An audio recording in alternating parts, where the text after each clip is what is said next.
So, new version of Resolve. Blackmagic have done it. Version 21 is now up on their website in the support section, ready for download. Now, this is a beta release, so please be careful. The usual caveats apply. Back up your project libraries and any databases you have. But what I thought I would do with this is just talk about a couple of things that have jumped off the page at me, and as a colorist, what I might find useful in this release. So let's have a little look at what we've got here. Now, having said I'm going to look at it from a colorist standpoint, one thing I cannot ignore is the new photos page. If we click on it, it reveals a page that feels like it fits right into Resolve. You can create and manage photo albums really easily. You've got tagging, favoriting, image manipulation, composition and framing. It's all at your fingertips here. And of course, you can utilize Resolve's color tools, all the effects and AI tool sets you're used to. Super interesting. This is going to be great fun to start to dive in on. And also on the right-hand side, direct image capture area. So this would be great, I'm sure, for like photographers in a studio-based environment. They can shoot and the images will go straight into Resolve. And of course, we've got the scopes here, top right, which we've been used to seeing in the color page for years. So all really exciting stuff. But what I'm looking at here today is some kind of functionality that I feel has come to Resolve 21 that's going to be useful for colorists. So first up, what have I picked here? Basically, a new way of us managing multiple grade trims across our timeline. Say, for example, you needed to export your final grade, but then a request came in for like an alternative grade deliverable. What I'm going to do is, let's say the director requested a black and white version. So we'll use that as an example here. Previously, we would have added nodes, made the corrections, rendered it out, and then disabled the node, make sure that we then render the version without the black and white. It was quite involved. So the idea of this is trim pass grading will give us a more structural way of achieving this. The main node graph remains completely unchanged, and the trim layers are additional to that grade within a separate node graph. And get this, the bit that really got me was that it's on a per deliverable basis. So when we jump into the deliver page, you'll see what I mean by this. This is where the time saving really comes in. So first up, where are these trim passes? If we pop into the color menu and drop down to the MultiMaster Trim Manager option, we can toggle them on here, top left of the window. And you can now create and manage as many sort of trim passes as you like. So let's just keep one for this example, and we will label it black and white.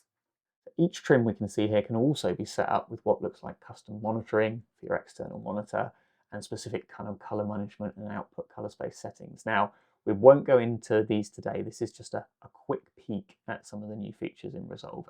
So deep breath here. By default, each trim enables all of these additional node graphs, and that's a lot of extra node graphs.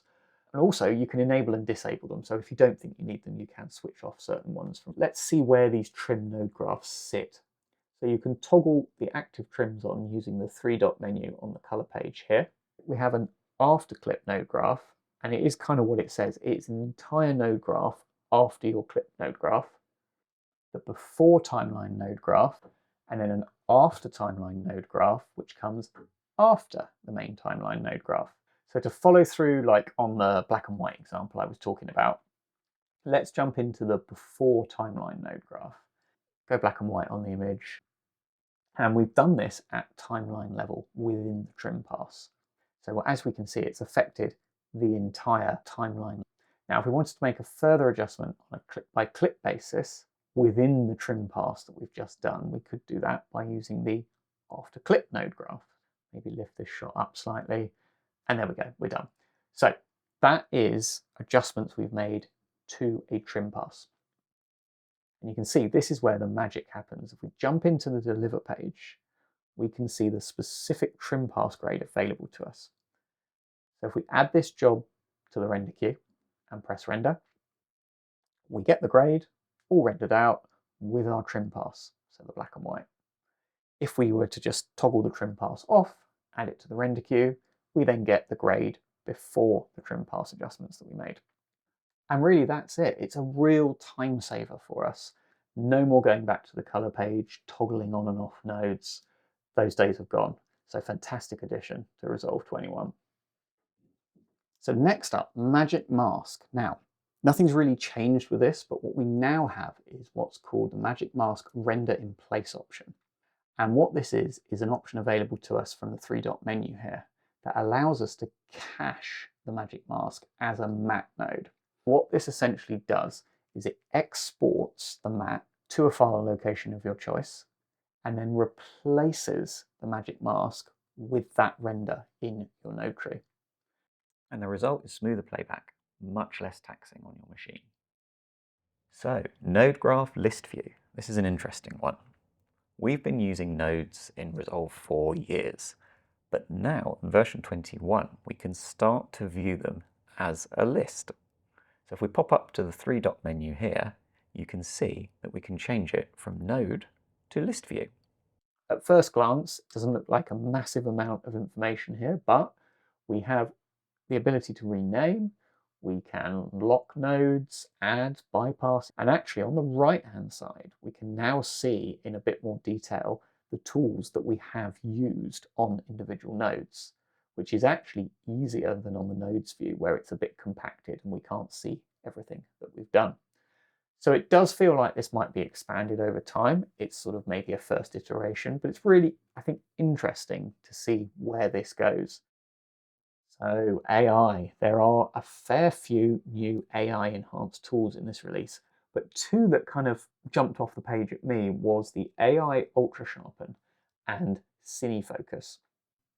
So AI UltraSharpen, this looks like it's aiming to bring a higher quality sharpening option for us to use in Resolve. Now it's a Resolve effect, so that means it's available across the edit, the fusion, the color page. I popped it on this clip here just to have a little play with it. You can see that it pops up as just a single slider tool, so there's not a million parameters to dial in.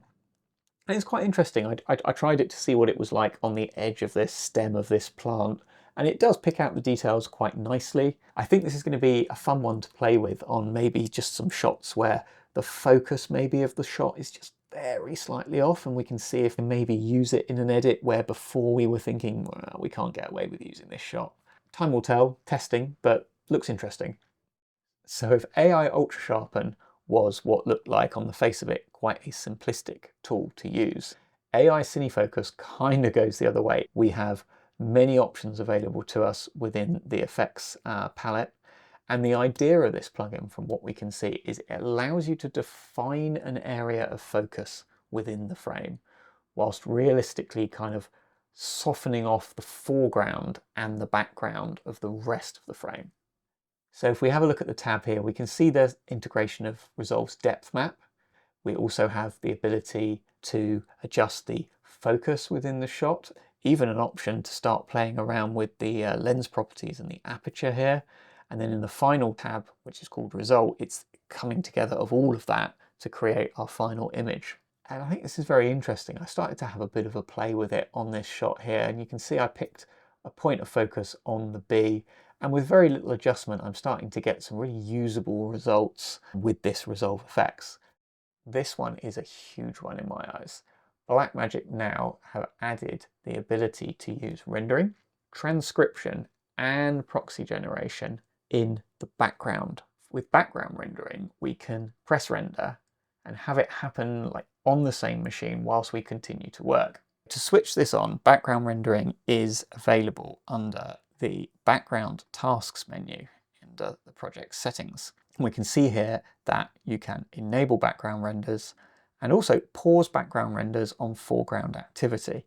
The idea of pausing means that if you're grading, editing, whatever, it will pause the render whilst you're working. And then when you take your hands off, or you go make yourself a cup of coffee, whatever, Resolve will then continue the render. And finally, a few kind of small updates that I found as I was digging around. These were actually in the edit page. So you can now go up to your bins, and if you right click, you can say open as new tab.